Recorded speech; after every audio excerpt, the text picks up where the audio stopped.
স্যারকে মোবাইলটা দিয়েছো? হ্যাঁ দিয়েছি, কিন্তু আপনি এখানে?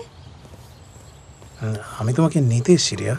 আসলে তোমার শরীরটা তো ভালো না, তাছাড়া ওয়েট মা। ওয়েট, আমি কি আপনাকে এখানে আসতে বলেছি? না, বলোনি, কিন্তু এটা তো আমার দায়িত্ব না? কে দিয়েছে কি আপনাকে এই দায়িত্ব? আপনার এই অতিরিক্ত কেয়ার না আমার আমার মোটেও ভালো লাগে না।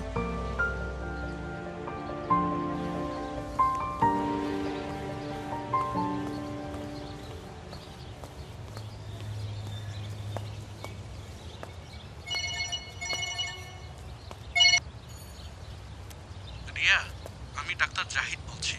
আপনাকে এখন একটু দ্রুত হাসপাতালে আসতে হবে।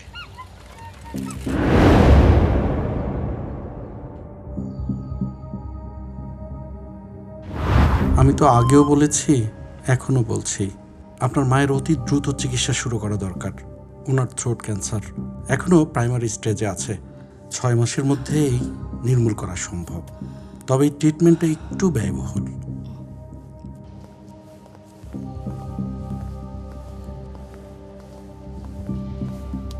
টাকাটা আসবে কোত্থেকে? কি বলছো মা? দোকানে আমাদের এতগুলো টাকা পাওনা আছে, ওগুলো উঠিয়ে আনলেই তো হয়। সুমন টাকা দেবে না। কি? সুমন টাকা দেবে না? দোকান আমার বাবার, আর সুমন 15 লাখ টাকা দেবে বলেই কন্ট্রাক্ট পেপারে সাইন করেছে। গিয়েছিলাম আমি সুমনের সাথে দেখা করতে।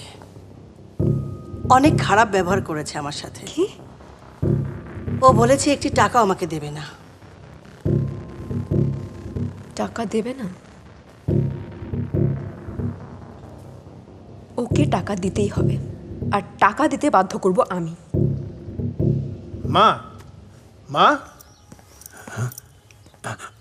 আসসালামু আলাইকুম মা। এই যে এখানে 5 লক্ষ টাকা আছে। আমার গ্রামের একটা জমি বিক্রি করে দিয়েছি, তোমার কাছে রাখো।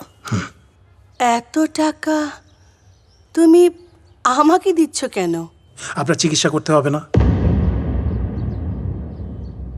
রিয়া, এই টাকাগুলো রাখো, যত তাড়াতাড়ি সম্ভব মায়ের চিকিৎসা শুরু করে দাও।